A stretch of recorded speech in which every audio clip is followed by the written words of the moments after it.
We will move further to the next part, which is the methods and techniques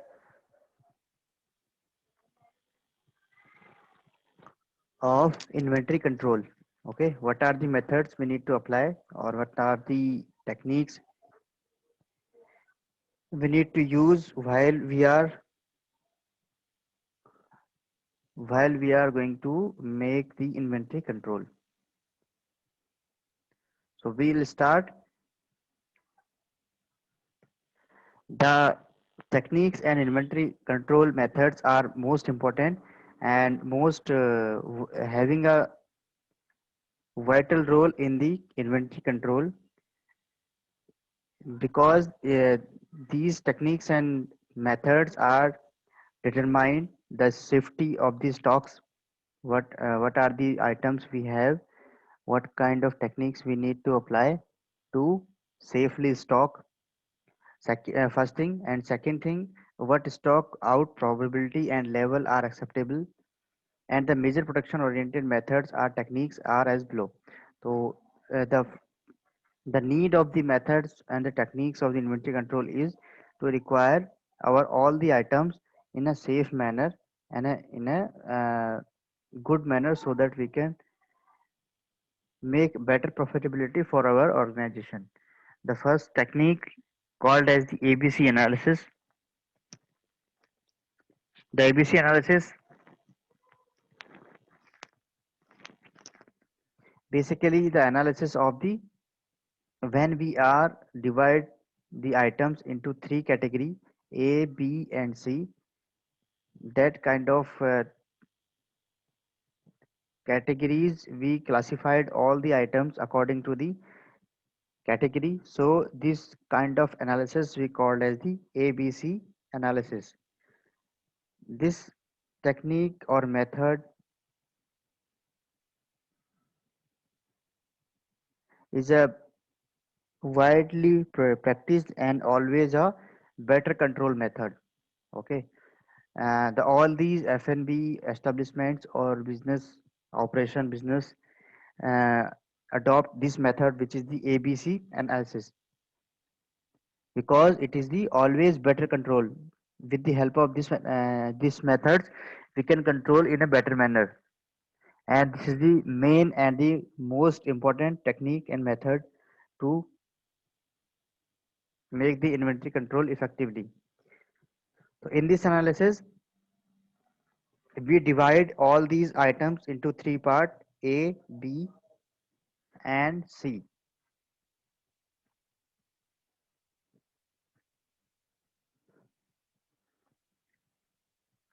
Okay, we identify all these inventories and items and divide it into three part, different three different categories, which is A, B, and C.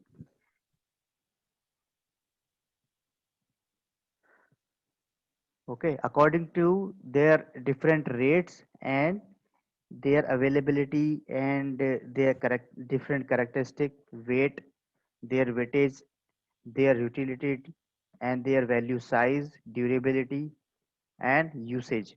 According to these parameters, we divide all the items into three parts, keeping in mind the usage of the item, the value, size of the item, durability of the item, utility of the item, availability, and criticality of the specific item. Keeping mind in these all these points, we divided all the items into three broad categories, which is A, B, C. That's why we called as the ABC analysis. The item in A category, the item in A category involve all those items which involve largest investment and inventory control,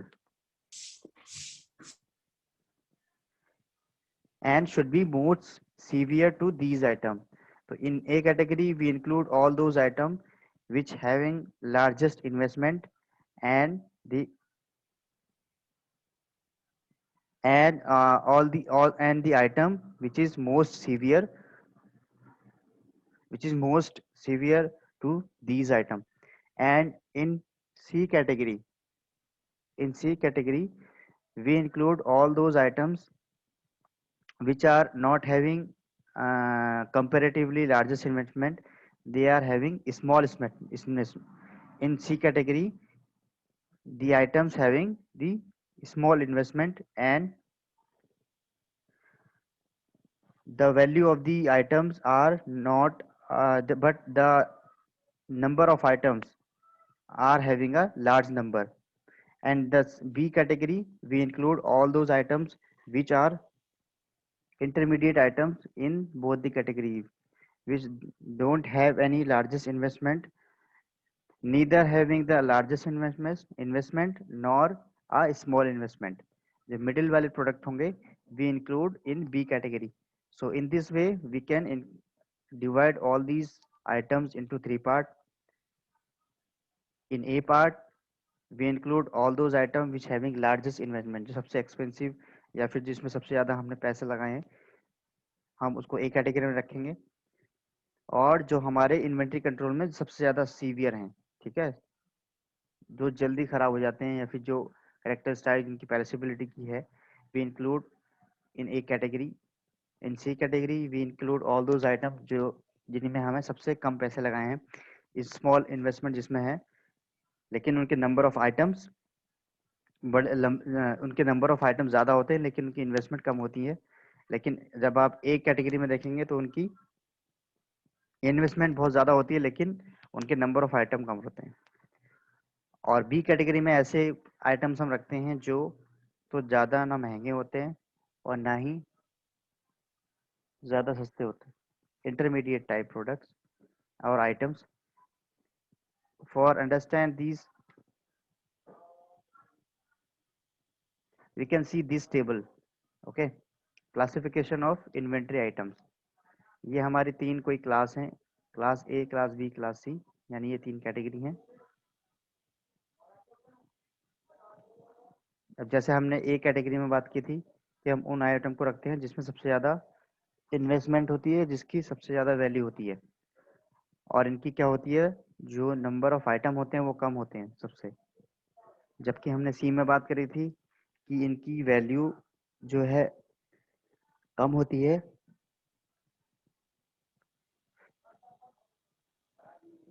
और इनके जो number of item है वो सबसे ज़्यादा होते हैं। जैसे हम, और जो बी कैटेगरी होती है वो बीस की कैटेगरी होती है।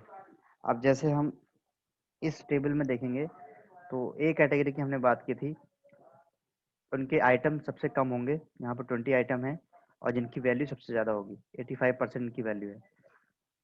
इनमें सभी वो प्रोडक्ट आएंगे जो जिसमें हमने ज़्यादा से ज़्यादा बहुत ज़्यादा इन्वेस्टमेंट किया हुआ है और जो हमारे इन्वेंट्री कंट्रोल में बहुत ज़्यादा सीवियर हैं।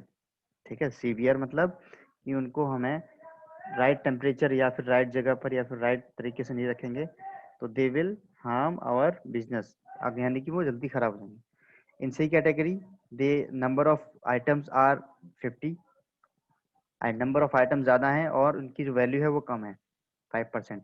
यहाँ पर आप देखो कम, यहाँ पर नंबर के आइटम है लेकिन वैल्यू कितनी है 85%। यहाँ पर आइटम तो बहुत ज़्यादा हो गए लेकिन इनकी वैल्यू 5% की है। And in B category, this is the intermediate category, बीच की कैटेगरी है, इसमें ना तो ज़्यादा हमारा इन्वेस्टमेंट होता है और ना ही इसमें कम इन्वेस्टमेंट होता है, ये बीच की कैटेगरी है।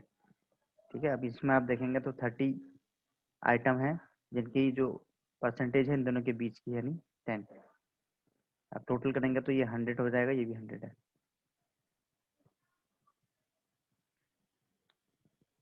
So this method is called as the always better control.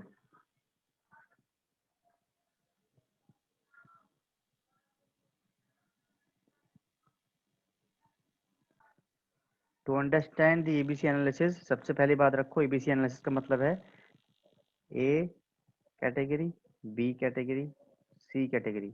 जब हमें जितने भी आइटम हमें रिसीव हुए अपने वेंडर साइड से, जब हम उनको एक कैटेगरी के साथ स्टॉक करते हैं, ठीक है, तो उसको बोलते हैं एबीसी एनालिसिस। अब वो हम जो स्टॉक करेंगे वो किस बेसिस पे करेंगे, हम उसकी जो स्टॉक करेंगे उसकी यूटिलिटी के आधार पर करेंगे, कितना उसका यूसेज है, कितनी उसकी वैल्यू है, कितनी उसकी ड्यूरेबिलिटी है, ठीक है, और कितना हमने उसमें इन्वेस्टमेंट किया है, इसके अकॉर्डिंग हम उसको डिवाइड करते हैं। जो ए कैटेगरी में हम आइटम्स रखते हैं वो लार्जेस्ट इन्वेस्टमेंट के होते हैं, जिसमें हमने ज़्यादा पैसे लगाए होते हैं और उनकी वैल्यू बहुत ज़्यादा होती है। ठीक है, यानी जैसे हम अपने एफ के लिए कोई फ्लेवर लेते हैं ना, तो वहाँ पर उसकी रॉ मटेरियल की उतनी नहीं होती, लेकिन फ्लेवर चीज़ों की ज़्यादा अगर कीमत है तो हम उनको उनकी भले ही हम दो मंगाएं, ठीक है, दो आइटम मंगाएं, लेकिन उनकी जो वैल्यू है वो 50% से ज़्यादा होती है। यानी कि जब हम बाकी आइटम मंगाएंगे तो सबसे ज़्यादा जो हमारा वैल्यूबल है वो ये चीज़ है। ठीक है, इसी तरीके से जो सी कैटेगरी है, सी कैटेगरी में हम उन आइटम्स को रखेंगे जिनकी वैल्यू तो बहुत ज़्यादा, जिनकी आइटम तो बहुत ज़्यादा होते हैं, ठीक है, लेकिन उनकी जो वैल्यू है वो उतनी नहीं होती। जैसे अगर हम 10 किलो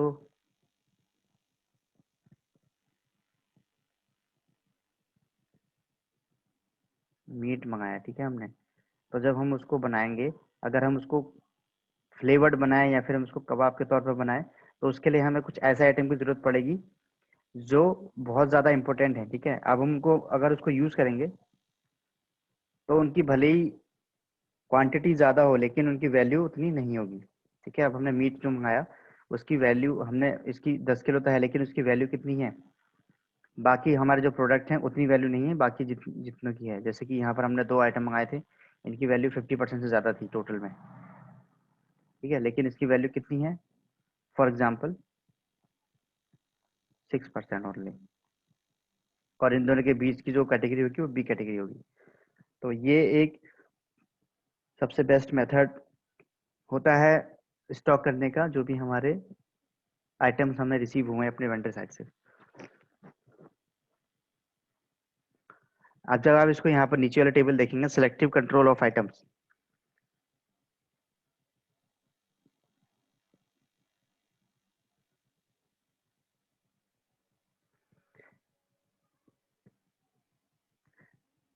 इस टेबल को समझने के लिए पहले हमें ये जो हमारे ये सारे छः के ये 6 पैरामीटर हैं, ठीक है,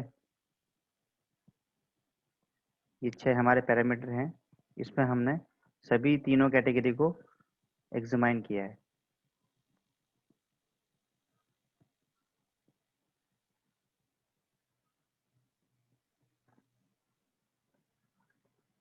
इसमें आइटम ए है, जो जो कंट्रोल की अगर हम बात करें, आइटम ए, आइटम बी और आइटम सी, तीनों को कंपेयर किया है। जब हम इनकी कंट्रोल की बात करते हैं कि उनमें कंट्रोल के किस तरह के प्रोसीजर होनी चाहिए, तो आइटम ए वाली जो कैटेगरी है उसमें टाइट कंट्रोल प्रोसीजर होनी चाहिए। ठीक है, और बी जो कैटेगरी है उसमें मॉडरेट यानी एवरेज, और सी उसमें बिलो बिलो मॉडरेट यानी एस्टिमेट भी चलेगा इसमें। ठीक है, तो इसमें कंट्रोल के जो प्रोसीजर हैं, ए आइटम में सबसे टाइट होनी चाहिए क्योंकि इसमें लार्जेस्ट इन्वेस्टमेंट है और इनकी वैल्यू बहुत ज़्यादा होती है। बी में मॉडरेट एवरेज चलेंगे और सी में कम इन्वेस्टमेंट होती है और इनकी वैल्यू भी कम होती है। ठीक है, रिक्वायरमेंट, जब हमें इनकी रिक्वायरमेंट होती है तो ए आइटम की एग्जैक्ट रिक्वायरमेंट होती है, एग्जैक्ट यानी कि हमें अगर 4 किलो की अगर 4 किलो का अगर पोर्क मीट चाहिए तो हमें एग्जैक्ट ही चाहिए, उससे ज़्यादा नहीं चाहिए, क्योंकि ये बहुत ज़्यादा एक्सपेंसिव और बहुत ज़्यादा इन्वेस्टमेंट मांगते हैं। ठीक है, तो इसलिए हमें एग्जैक्ट आइटम जितने हमें ज़रूरत है उतनी। इसी तरह से बी आइटम जो होते हैं, बी तरह जो बी कैटेगरी में होते हैं उनकी भी एग्जैक्ट, और सी आइटम हम बढ़ा के ले सकते हैं। ठीक है, तो अगर कम भी लें तो फिर चलेगा और ज़्यादा भी लें तो भी चलेगा, क्योंकि इनकी वैल्यू उतनी नहीं है। पोस्टिंग की बात अगर हम करें तो पोस्टिंग में जो हम अगर बात करते हैं जब इशूएंस की, जब हम उनको इशू करते हैं उन आइटम्स को, तो इंडिविजुअल ही उसको अलाउ है लेना, यानी कोई एक इंडिविजुअल ही आएगा बी आइटम में भी, और सी आइटम जो होते हैं सी आइटम की कैटेगरी उसमें ग्रुप ले सकते हैं, ग्रुप आके भी ले सकते हैं। इसी तरह से चेक है, ये हाईली क्लोज ली चेक होता है, ये थोड़ा, ठीक है, ये बहुत कम, और एक्सपीडिटिंग ये रेगुलर, और ये सम ये नॉर्मल। और जो सेफ्टी स्टॉक है, इसका सेफ्टी जो है स्टॉक है, ये बहुत कम, सबसे कम आइटम्स इसके रहते हैं लेकिन सबसे ज़्यादा वैल्यूएबल रहते हैं। ठीक है, ये मीडियम और फिर यहाँ पर लार्ज। सी कैटेगरी का आइटम सबसे ज़्यादा होते हैं और इनकी वैल्यू कम होती है। On the other hand if we are talking about the A category, वहाँ पर हमारा जो आइटम्स की इन्वेंट्री है वो सबसे कम रहती है और उनकी वैल्यू सबसे ज़्यादा होती है। तो ये कुछ नहीं, सिर्फ एक 3 तरह की कैटेगरी में डिवाइड करके उनको प्लेस करने का एक मेथड है, टेक्निक्स है। इसको हम ऑलवेज बेटर कंट्रोल भी कहते हैं। सेकंड हमारा टेक्निक है जो है इकोनॉमिक ऑर्डर क्वांटिटी मॉडल। इसको हम EOQ भी कहते हैं, economic order quantity model.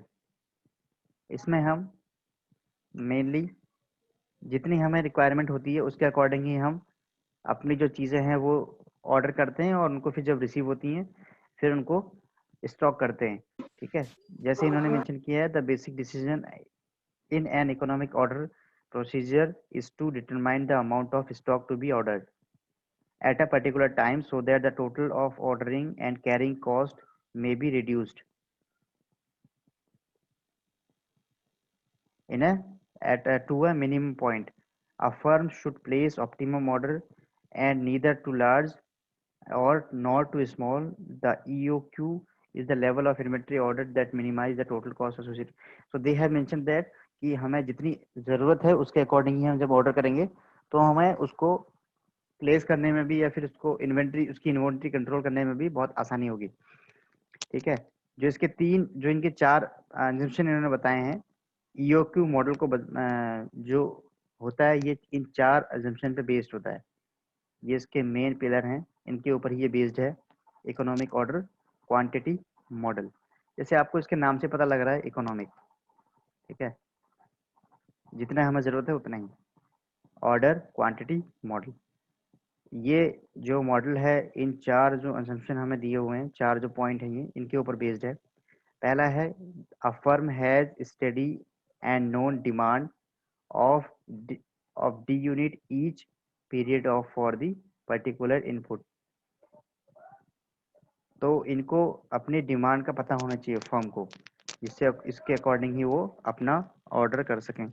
The firm consume the input at a uniform rate, जो उनके रेट हैं वो उनके इकोनॉमिकल रेट होने चाहिए, यानी कि कुछ ज़्यादा जो जैसे आप कोई ऑर्डर करते हैं तो ज़्यादा एक्सपेंसिव या ज़्यादा लार्जेस्ट उसमें क्या नहीं होना चाहिए, इन्वेस्टमेंट नहीं होना चाहिए, जैसे हमने पहले वाले मेथड में एक कैटेगरी में देखा था।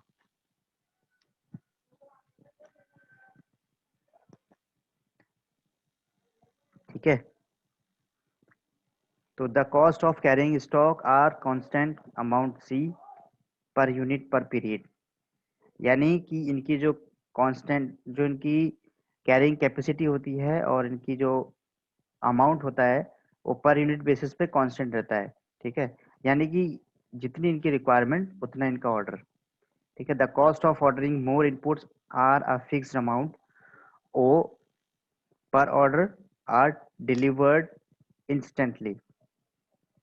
ठीक है, तो ये कोई लार्ज अमाउंट में कोई इतना बड़ा ऑर्डर नहीं देते, ये पर अगर पर 2-2 3-3 ऑर्डर भी देते हैं तो ये इनको जो चीज़ें हैं वो इंस्टेंटली डिलीवर होनी चाहिए। ये तो इनके 4 एजम्पशन हैं। इसमें इन्होंने जो डिमांड है यहाँ डी से दिखाया है, जो यहाँ पर कॉस्ट है जो कॉन्सेंट रहती है वो सी से दिखी है, और जो ऑर्डर होता है फिक्स अमाउंट में वो से दिखाया है।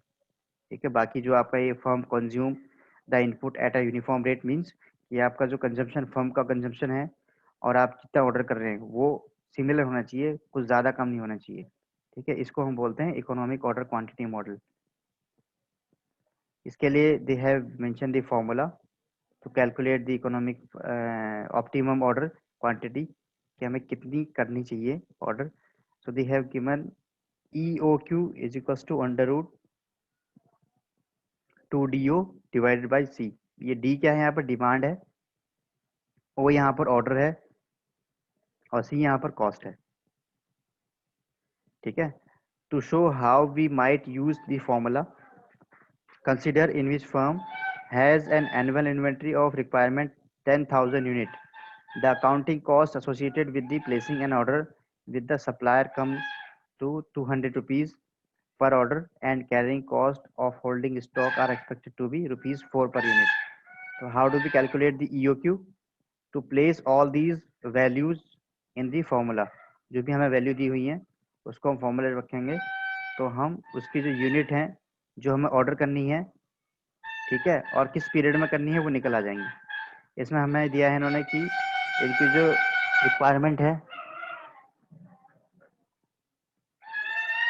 वो एनुअली 1000 यूनिट है, 10,000 यूनिट है, और अकॉर्डिंग टू कॉस्ट एसोसिएटेड इनकी जो कॉस्ट है 200 पर ऑर्डर है। ठीक है, इसके जो 10,000 यूनिट इनको ऑर्डर करने में जो कॉस्ट लगती है वो 200 एक ऑर्डर में लगती है, और जो उनकी कॉस्ट है, जो उनका आइटम है उसकी जो यूनिट की कॉस्ट है वो 4 रुपीज पर यूनिट है, एक यूनिट की कॉस्ट 4 रुपए। तो if we need to calculate the EOQ, economic order quantity model, तो हमें डी दिया हुआ है डिमांड जो कि है 10,000, ऑर्डर दिया हुआ है ₹200, कॉस्ट दी हुई है हमारी जो पर यूनिट की है 4। After placing all these value according to the formula, under root 2 into 10,000, D की जगह 10,000, ओ की जगह 200 डिवाइडेड बाई कॉस्ट यानी कि 4। After calculating all these values we get 1000 unit. तो we require 1000 unit, okay, which order every 37 days. So the EAQ model is very simple one and its assumption will be unrealistic in many applications in practicality order, okay, are not delivered instantly. The assumption usage of inventory and known annual demand are doubtful validity. पहला तो इसका मतलब होता है कि economic order quantity, यानी हम जब भी ऑर्डर करेंगे अपनी रिक्वायरमेंट के अकॉर्डिंग करनी है, ठीक है, और ज़्यादा महंगे रेट पे नहीं करनी है, जिस अगर इकोनॉमिक रेट पे करनी है, यानी कम से कम रेट पे, जिससे हमारा जो सप्लाई है वो भी हो जाए और कोई उसमें प्रॉब्लम भी ना हो। ठीक है, उसमें आपको इसको दिखाने के लिए दे हैव मेंशन एग्जांपल। तो इसका EOQ का जो फॉर्मूला उन्होंने दिया है √2DO/C। तो ये DO/C जो है इसकी एजम्पशन है जो हमने ऊपर पढ़े थे। इसके 4 मेन एजम्पशन में काम करता है। पहला, जितनी आपको डिमांड, आपकी डिमांड कितनी है ये आपको पता होना चाहिए। आपकी उसके साथ कॉस्ट कितनी एसोसिएटेड है वो मालूम होना चाहिए। ठीक है, और इसके अलावा जो आप ऑर्डर कर रहे हैं, उसके साथ कितनी कॉस्ट लग रही है वो मालूम होना चाहिए। तो ये 3 एजम्पशन तो इसके मेन है। और चौथा एजम्पशन कि आपकी जो कॉस्ट है कंज्यूम की वो यूनिफॉर्म होनी चाहिए, यानी अकॉर्डिंग टू योर रिक्वायरमेंट। तो ये इसके 4 मेन एजम्पशन है। तो 4 मेन एजम्पशन के according we have develop one formula EOQ is equal to √2DO, जहाँ पर D क्या है डिमांड और O यहाँ पर ऑर्डर है और C यहाँ पर एसोसिएटेड जो हमारी कॉस्ट है उसकी जो पर यूनिट की कॉस्ट है वो रही है। एक्सक्यूज मी सर जो ये एक ऐसा मेथड है जहां पर हम अपनी जो रिक्वायरमेंट है उसके अकॉर्डिंग तो आइटम्स लेते ही लेते हैं, सरप्लस में कुछ और आइटम लेते हैं for the safety of the supply, कि हमारी अगर बीच में कोई प्रॉब्लम हो जाती है, जैसे अभी लॉकडाउन की सिचुएशन हो गई थी, तो सारे F&B बिजनेस ऑर्डर तो कर ही नहीं सकते, ना उनको डिलीवर हो सकता है। तो इस केस में अगर आप कुछ सेफ्टी के लिए सरप्लस ऑर्डर करोगे, जैसे हमें अगर 10 किलो की रिक्वायरमेंट है वेजिटेबल्स की, तो हमने 14 किलो कर दिए, तो इस तरह के जो मेथड्स होते हैं उसको बोलते हैं हम मिनिमम सेफ्टी स्टॉक। ठीक है, रिक्वायरमेंट से सरप्लस लेके चलना, तो इस तरह का मेथड होता है मिनिमम सेफ्टी स्टॉक। जैसे इन्होंने मेंशन किया है कि हमें मिनिमम रिक्वायरमेंट 12,000 यूनिट की होती है। ठीक है, मिनिमम हमें रिक्वायरमेंट 10,000 की होती है, लेकिन हम 12,000 का ऑर्डर करते हैं। तो 2,000 एडिशनल यूनिट हम जो यूनिट जो एडिशनली हम ऑर्डर करते हैं वो सेफ्टी के लिए करते हैं, कि बाद में अगर कभी ऐसी प्रॉब्लम हो जाए तो हमारी सप्लाई बनी रहे। 2,000 यूनिट सरप्लस में किए हैं। तो इन्होंने किया मेंशन किया कि the manager expect to have 2,000 unit in stock when the new order arrives in a scheduled time. अगर जब तक नया ऑर्डर अगर उस आने में लेट होता है या फिर जब तक नया ऑर्डर आएगा तब तक हमने 2000 अपनी डिमांड से प्लस करके ऑर्डर कर लिए चीज। तो इस टेक्निक को बोलते हैं हम सेफ्टी, मिनिमम सेफ्टी ऑर्डर। ठीक है, तो मिनिमम सेफ्टी स्टॉक ये तीसरा मेथड है। The best level of safety stock for given item depend on the stock out cost, variability of the usage, delivery times. The safety stock level is multiplication of the average demand during the period of maximum delay and the probability of। इसका मतलब है कि आपको जो आप कैसे इसको determine करेंगे कि आपको इतनी चीजों को सरप्लस लेके चलना है। यानी अगर आप रेगुलरली 10 किलो लेते हैं तो आप सेफ्टी को ध्यान में रखते हुए अपना जो सेफ्टी स्टॉक कंट्रोल है उसको ध्यान में रखेंगे तो आप मिनिमम सेफ्टी कितनी लेके सकते हैं। तो उसके लिए आपको ये पता होना चाहिए कि आपकी यूजेबिलिटी कितनी है, आपका जो आइटम्स है वो कैसे यूज होते हैं, आपके जो ऑर्डर हैं वो डिलीवर होने में एवरेजली कितना टाइम लेते हैं।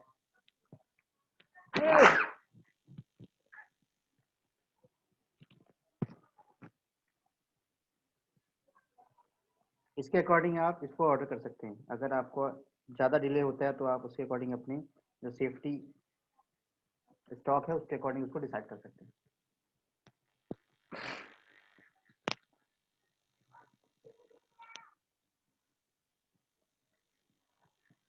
The fourth technique of the inventory control is reorder point.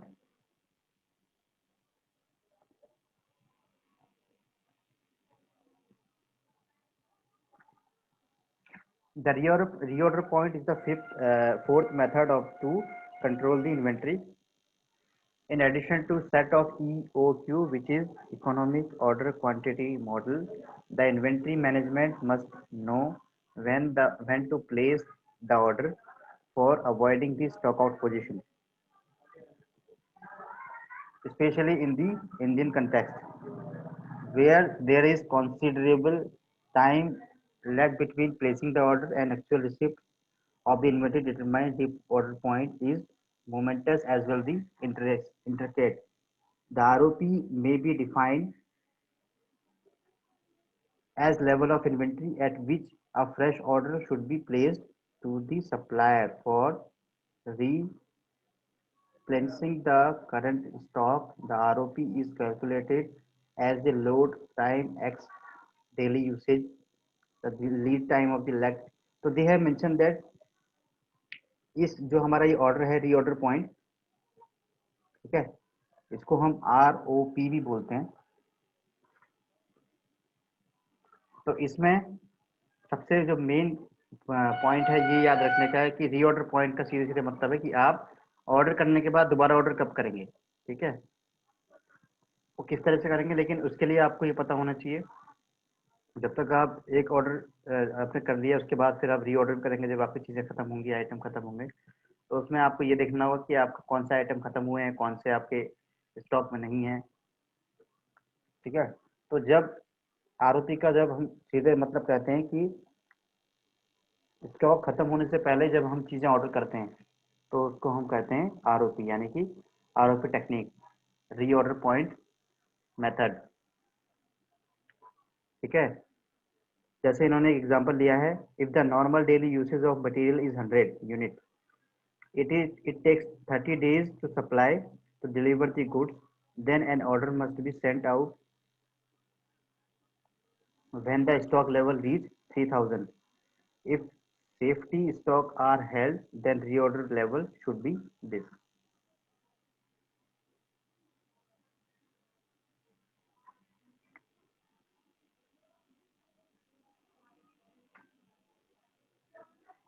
Safety stock plus lead time x daily usage. So in this method, जैसे इन्होंने एग्जांपल दिया है कि आपको अगर हर 100 यूनिट 30 दिन में खत्म होने में टाइम लगता है, तो आपकी टोटल यूनिट कितनी हो गई 100 into 30 which is the 3000 unit. ठीक है, तो आप जब रीऑर्डर करेंगे तो जब तक आपका जो स्टॉक है 3000 तक पहुंचता है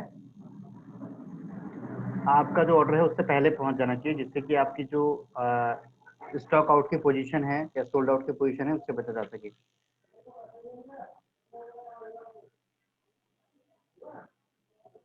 ठीक है।